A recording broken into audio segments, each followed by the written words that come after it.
Yannick, on revient un petit peu sur le match de dimanche, où c'est une victoire qui fait du bien, déjà par rapport aussi au scénario où elle était vraiment méritée, et ça permet d'engager quelque chose aussi avant ce déplacement à Nantes. Ça faisait un petit moment qu'on n'avait pas gagné 2 matchs de suite, tout d'abord. Après, oui, le scénario aurait pu être défavorable par rapport aux occasions stéphanoises en deuxième mi-temps. Après, je pense que sur le match, c'est logique sur le nombre d'occasions. En tout cas, je l'avais dit à chaud et en revoyant le match, je confirme que la victoire est méritée. Mais elle a été très longue à se dessiner, cette victoire, et pas simple non plus, effectivement. Parce que quand on ne concrétise pas les occasions, on n'est pas à l'abri. Et Saint-Etienne aurait pu aussi marquer en deuxième mi-temps. Ils ont eu des situations dangereuses pour marquer. C'est arrivé en fin de match. D'ailleurs, un match comme ça, c'est vrai que on se dit qu'un match nul sur un match comme ça doit peser un petit peu. Du coup, ça permet aussi de libérer l'équipe quand on sort comme ça d'un... Je pense qu'on aurait été très frustrés. En tout cas, moi, je l'étais sur la deuxième mi-temps. Je l'ai été à chaud, hein, un peu frustré malgré la victoire. Du coup, oui, ça valide des choses. Je trouve qu'on retrouve... Déjà, on n'a pas encaissé, j'ai oublié, on n'a pas encaissé de but. Ça faisait longtemps. Ça, c'est un point positif. Donc, voilà. Maintenant, il faut rester aussi dans ce rythme et pas croire que tout est acquis. C'est un perpétuel recommencement, le foot, les semaines de travail, les adversaires qui sont différents. Et il faut rester très concentré. Oui, il y a un déplacement à Nantes qui reste, c'est l'équipe des matchs nuls. J'ai regardé un petit peu avant de venir, qui reste sur un 5 nuls à la suite. Je crois qu'il est invaincu aussi cette année. Son dernier revers, c'est Lyon fin décembre, je crois. Oui, c'est ça. Donc c'est une équipe qui est accrocheuse. C'est un joli défi parce que c'est un promu Nantes, mais avec de très bonnes joueuses, avec une bonne organisation. Ils savent mettre l'adversaire en danger, ils savent rester solides, c'est la 4e meilleure défense. Voilà, je trouve une équipe belle à voir jouer, toujours avec collectivement beaucoup de choses que moi j'aime voir. Donc oui, c'est une bonne équipe. Et c'est un vrai défi parce que pour nous, il faut continuer et puis l'adversaire est d'un bon niveau, donc c'est un vrai défi. Et puis c'est une équipe qui n'est pas très loin, oui, derrière. Et en même temps, Montpellier, avec le scénario du week-end, se rapproche aussi du haut. Donc il y a quelque chose à faire aussi de ce point de vue-là. On pose toujours les mêmes questions par rapport au classement. De toute manière, on reste dans un... Ça, c'est le schéma du foot féminin. On a un petit championnat, il y a 3 équipes qui sont supérieures. Derrière une équipe, voire 2, mais surtout une qui décrochait. Mais au milieu de tout ça, tout le monde peut accrocher tout le monde, vraiment. On gagne à Strasbourg dans les dernières secondes. On perd à Dijon de manière méritée, donc Dijon est 4e. La victoire est logique, mais on n'est pas très loin non plus.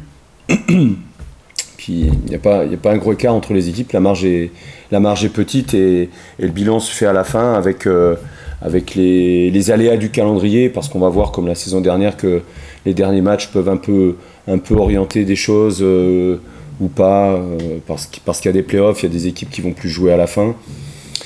Mais c'est comme ça, mais on fera le bilan à la fin, vraiment. Moi, là, vraiment, l'objectif, c'est de se dire on continue à essayer d'être performant sur le terrain, de prendre du plaisir. C'est vraiment ce que j'évoque avec le groupe. Prenez du plaisir, prenez du plaisir à jouer ensemble, essayez de mettre l'adversaire en difficulté et puis gagner des matchs, tout simplement. Et on verra plus tard. Oui, là où ça peut jouer aussi, enfin je vois ce week-end au niveau du banc, où ce week-end par exemple des joueuses qui étaient plutôt titulaires il n'y a pas si longtemps, comme Sonia, comme Léa Khelifi, qui rentrent en deuxième période, qui donnent aussi un autre souffle.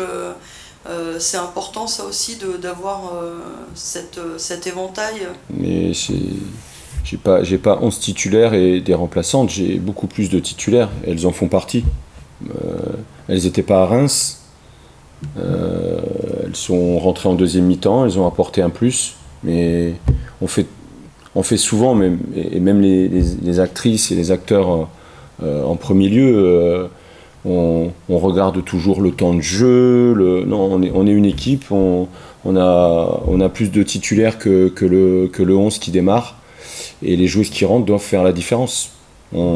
On a depuis très peu de temps en tant qu'entraîneur la chance d'avoir 5 changements, le coaching est complètement différent. Avant on était verrouillé on est un des seuls sports collectifs où on n'a pas, en tant qu'entraîneur, pendant les matchs, on n'a pas de possibilité de changer facilement de joueuse, de système, de s'adapter au scénario. C'est souvent compliqué finalement. Maintenant, ça l'est moins, puisqu'il y a 5 changements. On ne les fait pas toujours pour différentes raisons, mais quand on peut, et souvent on aimerait même en avoir 6 ou 7, parce que quand il y a des joueuses qui démarrent le match qui ne sont pas performantes, on a envie aussi de pousser les remplaçantes à montrer des choses. Et c'est le charme du métier, c'est le charme du foot. Il faut à la fois s'adapter, et quand on peut jouer 10 minutes, 30 minutes, c'est le cas des remplaçantes contre Saint-Etienne, il faut se donner à fond, et en 30 minutes, essayer d'en faire autant qu'en 90. C'est l'objectif. Toi, t'aimerais en avoir 6 ou 7? Ouais. Ça me dérangerait pas. Changer des lignes. Mais au basket, au volley, au hand, c'est en perpétuel mouvement. Franchement, mais quand malheureusement on a tous subi le Covid, mais le Covid a aussi montré une forme d'adaptation et certains avantages. Je trouve que pour un entraîneur, avoir 5 changements, mais ça, pour moi, ça a changé le métier. Je trouve. On s'en rend pas compte, mais c'est fou. Parce que quand on a 3 changements, finalement, le 3e, on le garde toujours un petit peu sous la main. On veut éviter de terminer le match à 10 au cas où il y a une blessure. Donc finalement, on changeait toujours que 2 joueuses, que 2 joueurs. Le 3e, ça arrivait, parfois on prenait des risques, mais très souvent, vous pouvez regarder toutes les statistiques, le 3e changement était très tardif. Là, c'est le 5e qui peut être tardif. Ça veut dire qu'on passe de 2 changements à 4 changements. C'est beaucoup. On peut changer la moitié de l'équipe. C'est beaucoup. Peut-être pas assez, je sais pas. À voir. Non, ou réinventer, comme tu dis, on va pas. Au basket, tu peux on est dans un sport très conservateur. Hein. Tu sors, tu rentres. On est dans un sport très conservateur. Ouais. Donc du coup, le 6e changement, peut-être un jour. Je pense que si à 10 ans, on avait dit qu'en 2025, on serait à 5 changements, personne ne l'aurait cru. On serait déjà passé à 4, puis à 5. Et là, du coup, ça a changé. C'est bien, moi je trouve que c'est intéressant pour un entraîneur. Et pour une équipe aussi. On concerne plus de monde, on a plus de possibilités de coaching, c'est bien.